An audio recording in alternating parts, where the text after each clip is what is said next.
370장 주 안에 있는 나에게.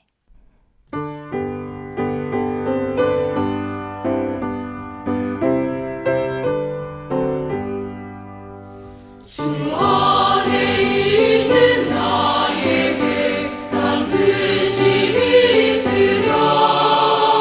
십자가 밑에 나아가 내 짐을 풀었네. 주님을 찬송하면서 할렐루야 할렐루야. 내 앞이 멀고 험해도 나 주님만 따라가리. 그 두려움이 변하여 내 기도 되었고 첫날의 한숨 변하여 내 노래 되었네. 주님을 찬송하면서 할렐루야 할렐루야. 내 앞이 멀고 험해도 나 주님만 따라가리.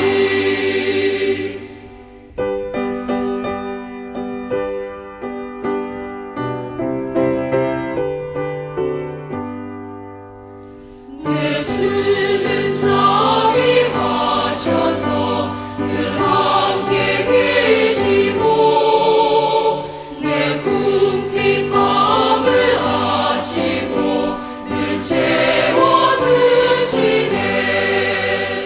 주님을 찬송하면서 할렐루야 할렐루야. 내 앞길 멀고 험해도 나 주님만 따라가리.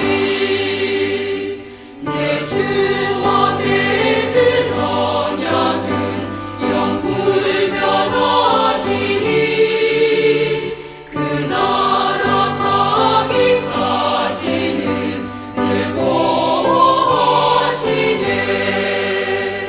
주님을 찬송하면서 할렐루야 할렐루야. 내 앞길 멀고 험해도 나 주님만 따라가리.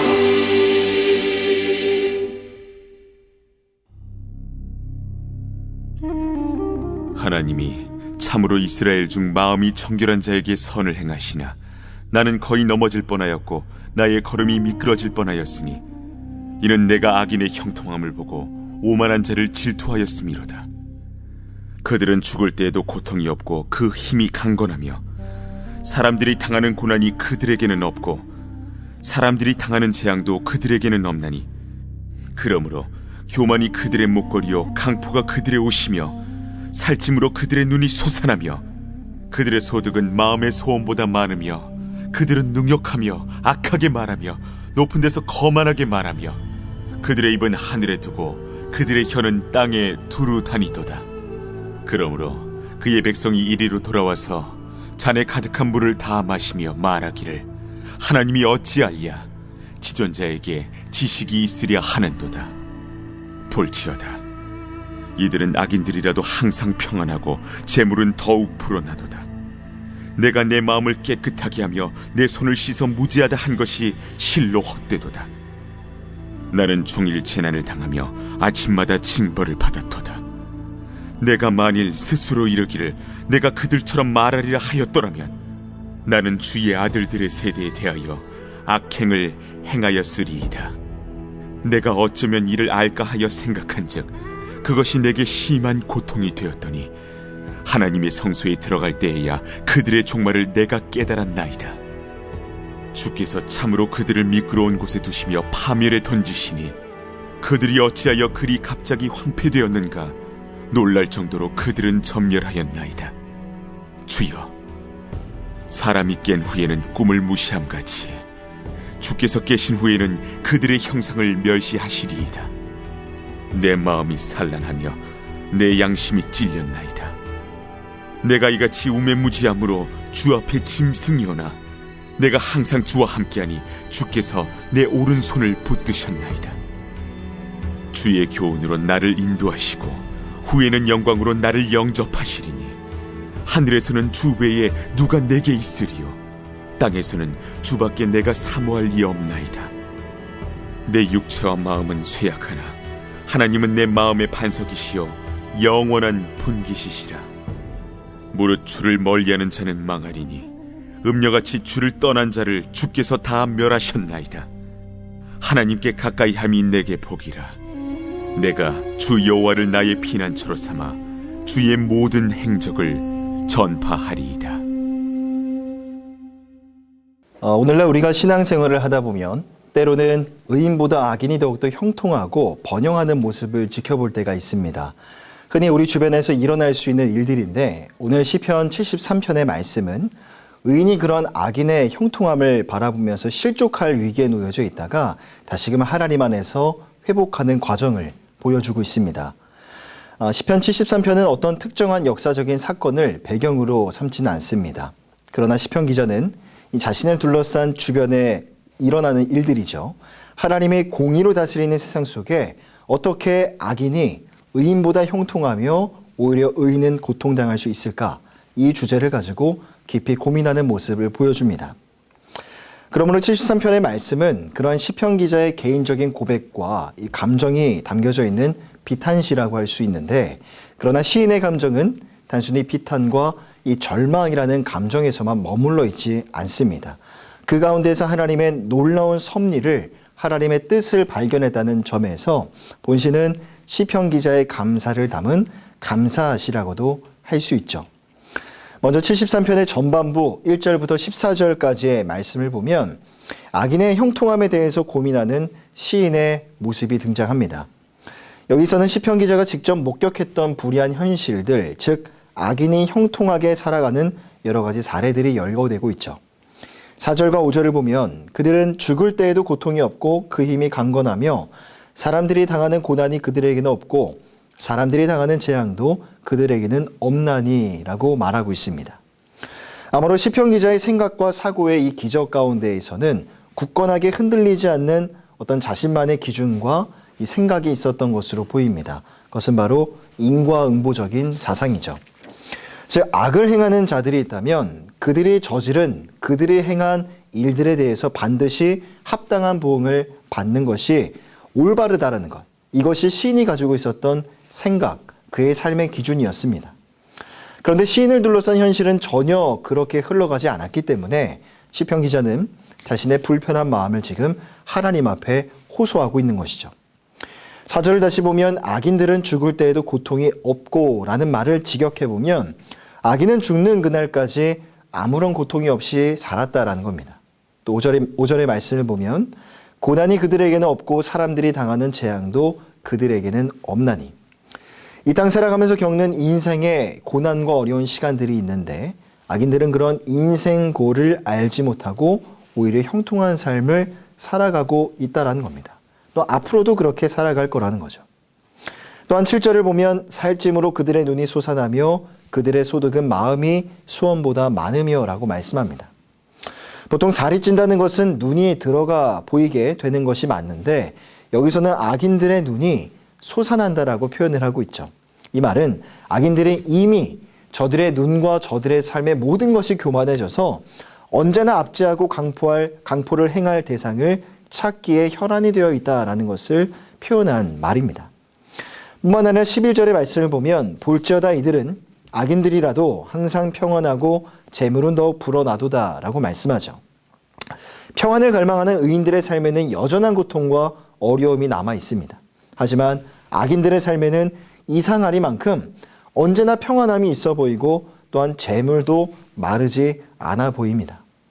정작 일용할 양식조차 구할 수 없어 공고함 가운데 있는 많은 의인들이 있지만 악인들은 특별히 구하지 않아도 늘 재물이 옆에 있는 것만 같고 오히려 재물이 더욱더 불어나는 이러한 현실과 형국이 시편 기자의 마음에 깊은 탄식으로 다가왔던 것이죠. 그러므로 14절의 말씀을 보면 시편 기자는 나는 종일 재난을 당하며 아침마다 징벌을 받았도다 라고 하나님 앞에 탄식하고 있습니다. 악인은 고난을 당하지 않고 매사에 형통한 것처럼만 보이는데 의인에게는 늘 고난이 따르는 것만 같아서 나는 종일 재난을 당하며 아침마다 징벌을 받았노라 라고 하나님 앞에 원망과 불평을 고백하게 된 것입니다. 자, 그런데 17절의 말씀을 보면 여기서부터 시인이 갖고 있었던 그의 사고와 논리가 조금씩 다른 관점으로 변화되기 시작합니다. 17절입니다. 하나님의 성소에 들어갈 때에야 그들의 종말을 내가 깨달았나이다. 자기의 눈으로 악인의 형통함과 번영을 바라볼 때에는 몹시 마음이 답답하기만 하고 악인들이 이렇게 살아가는 모습들이 부러울 뿐이었습니다. 나는 그렇지 못함에 대해서 누군가를 원망하고 싶은 것이 자연스러운 반응이겠죠. 하지만 그러한 연약한 시선과 삶의 반응들이 어디서 어떻게 변화되는가? 바로 하나님 앞에서이죠. 17절에서 시인이 하나님의 성소에 들어갔다라는 표현은 두 가지를 의미합니다. 첫째로 시인이 악인의 형통함에 대해서 마음이 너무나 답답하여서 하나님께 기도하며 하나님께 이러한 형국에 대해서 물었다라는 거죠. 또한 성소라는 곳에서 무엇이 있습니까? 하나님의 율법책이 성소 안에 보관되어져 있습니다. 그러니 하나님의 말씀을 묵상하고 또 그 말씀을 주목하다 보면 그 말씀이 연약한 인간의 마음과 생각을 변화시켜 주는 것이죠. 결국 시인이 마음에 품고 있었던 그 생각들이 하나님 앞에 달라지게 되었고 어디서 어떻게 달라지게 됩니까? 17절 하반절입니다. 그들의 종말을 내가 깨달았나이다. 하나님의 성소에서 하나님께 구하고 하나님께 물으며 하나님의 뜻을 주목하다 보니 악인들의 종말이 어떠할지를 시인이 깨달았다라는 말입니다. 악인들이 비록 이 땅에서는 형통하고 번영하는 것처럼 보여도 하나님은 반드시 악에 대해서 심판하시는데 악인의 결국은 말할 것도 없다는 것이죠. 하나님의 특별한 섭리에 따라서 하나님은 악인을 즉각적으로 징벌하시는 경우도 있습니다. 하지만 때로는 그 심판을 유보해 두셨다가 마침내 세상 끝날에는 완전한 심판을 행하실 것입니다. 여러분, 이것이 바로 성경의 가르침과 성경의 진리입니다. 물론 우리는 하나님이 정하신 그 심판의 때가 언제인지 알 수 없습니다. 그러나 중요한 것은 죄에 대한 하나님의 심판은 반드시 이루어진다는 것이죠. 그러므로 18절과 19절을 보면 시인은 이렇게 고백합니다. 주께서 참으로 그들을 미끄러운 곳에 두시며 파멸에 던지시니 그들이 어찌하여 그리 갑자기 황폐되었는가? 놀랄 정도로 그들은 진멸하였나이다. 하나님의 심판이 임하게 되면 악인의 형통함은 흔적도 없이 사라지게 될 것입니다. 그리고 순식간에 모든 것이 황폐해야 된다는 것을 시인은 하나님 앞에서 깨달았던 것이죠. 그것을 어디서 깨달았습니까? 다시 한번 말씀을 보면 17절에서 하나님의 성소에 들어갈 때 하나님 앞에서 하나님의 말씀을 통해서 그가 깨달았노라 라고 고백하고 있죠. 시인은 자기의 마음의 근심과 고통을 가지고 하나님 앞으로 나아갔습니다. 만일 그 문제를 가지고 혼자서 고민하고 혼자서의 삶의 자리에서 고통했었다면 그 시도와 의지는 결국 자신의 마음을 더 힘들고 고통스럽게 만들었을 겁니다. 왜냐하면 악인이 형통하고 그에 반하여 의인이 핍박을 받는 이 안타까운 현실은 인간의 힘으로는 도무지 바꿀 수가 없고요. 바뀐다 해도 상당히 많은 시간이 필요해 보입니다. 또한 그것을 지켜볼 수밖에 없고 또 오랫동안 지켜봐야만 하는 이 상황이 시인의 마음을 더욱 어렵게 만들었을 게 분명합니다. 하지만 시인은 자기 앞에 닥친 이 문제와 괴로움에 대해서 하나님의 뜻을 알기 위해 하나님 앞으로 겸손히 나아갔던 것이죠. 그리고 그 나아간 자리에서 문제에 대한 해답을 발견했던 겁니다. 그리고 마침내 24절에서 시인은 악인이 아닌 의인이 이 땅을 살아가는 동안 겪게 되는 축복이 무엇인지 그 사실을 깨닫게 됩니다. 24절입니다. 주의 교훈으로 나를 인도하시고 후에는 영광으로 나를 영접하시리니. 하나님은 당신의 백성들이 이 땅을 살아갈 때 무엇으로 백성들의 삶을 인도해 주십니까? 말씀과 성령으로 인도해 주시죠. 그리고 마침내는 영광으로 당신의 택한 백성들을 품에 안아주시는 것입니다. 때로는 이 땅을 살아가면서 악인의 형통함 때문에 마음이 상하고 삶의 문제들과 이 삶의 무게들로 인하여서 지치고 고나여 넘어질 때가 있습니다. 그래서 의의 길, 옳은 길을 걷다가도 곁길로 빠져서 방황하는 나의 삶을 목격할 때가 있죠. 그러나 하나님은 당신의 백성들을 당신의 오른손으로 강하게 붙들고 계시기 때문에 끝까지 이 땅에서의 나그네 길을 넉넉히 걸어갈 수 있도록 인도해 주실 것입니다. 우리에게 약속된 저 하나님의 나라, 영원한 저 천국에 들어가는 그날까지 이 외롭고 힘든 나그네 길, 우리 주님이 우리와 함께 걸어가 주실 것입니다. 그러므로 그 하나님 앞에서 우리는 오늘날 이렇게 고백할 수 있겠죠. 25절과 26절입니다. 하늘에서는 주 외에 누가 내게 있으리요 땅에서는 주밖에 사모할 자 없나이다. 내 육체와 마음은 쇠약하나 하나님은 내 마음의 반석이시오 영원한 분깃이라. 주 안에 사랑하는 성도 여러분, 오늘 시편 기자는 하나님의 성소에서 자신의 고뇌와 내면에 있는 모든 갈등들을 다 풀어놓고 그 문제에 대한 해답을 하나님 앞에서 발견했습니다. 그와 동일하게 우리도 이 새벽에 우리 마음에 있는 우리 삶의 모든 염려와 문제들을 가지고 하나님 앞으로 나왔습니다. 우리 안에 있는 작은 고민과 갈등이라 할지라도 하나님 앞에 들고 겸손히 나아가 주님 앞에 풀어놓는 은혜가 있으시기를 바랍니다.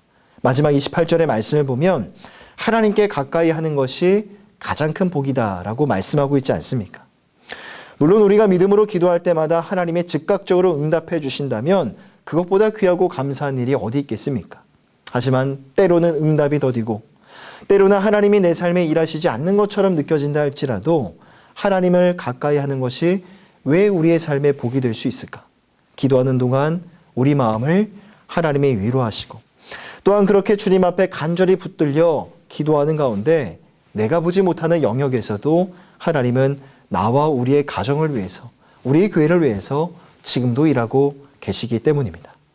그 주님의 선하심, 그 주님의 신실하심 때문에 오늘도 내 삶은 한 걸음 한 걸음 믿음으로 의의 길을 향해 전진해 나아갈 수 있는 겁니다. 이 새벽에 기도하실 때 오늘 본문의 25절의 고백이 저와 여러분들의 고백이 되셨으면 좋겠습니다. 하늘에선 주의 누가 내게 있으리요 땅에서는 주밖에 사모할 자 없나이다. 이 믿음의 고백, 이 살아있는 고백을 주님 앞에 올려드리는 오늘 하루가 되시기를 축복합니다. 기도하겠습니다. 존귀하신 하나님 아버지, 때로는 이 광야도 같은 인생길 걸어갈 때 악인의 형통함과 이 번영을 바라보면서 마음의 깊은 상실감과 이 박탈감을 느낄 때가 참으로 많습니다. 또한 도무지 나아갈지 모르는 삶의 문제들과 이 형편들로 인하여서 깊은 좌절과 이 절망의 늪에 빠져버릴 때도 참 많습니다. 그러나 오늘도 우리와 함께 하시는 성령 하나님을 느끼고 하나님의 말씀으로 통치하여 주시고 다스려 주시는 지금 우리가 속한 삶의 자리가 하나님의 나라인 줄 믿습니다. 주께서 날마다 말씀으로 우리의 삶을 인도하여 주시고 후에는 영광으로 영접해 주실 그날까지 우리의 반석이시고 영원한 분깃 되시는 주님을 바라보며 믿음의 길을 걸어가는 우리 모두가 되어줄 수 있도록 인도하여 주시옵소서. 감사드리며 우리 주 예수 그리스도의 이름으로 간절히 기도하오며 지금은 우리 주 예수님의 은혜와 하나님의 사랑하심과 성령 하나님의 교통하심의 은혜가 오늘 이 새벽에도 은혜를 사모하며 예배의 자리에 나온 사랑하는 모든 성도들 머리 위에 은혜가 영원토록 함께 있을지어다. 아멘.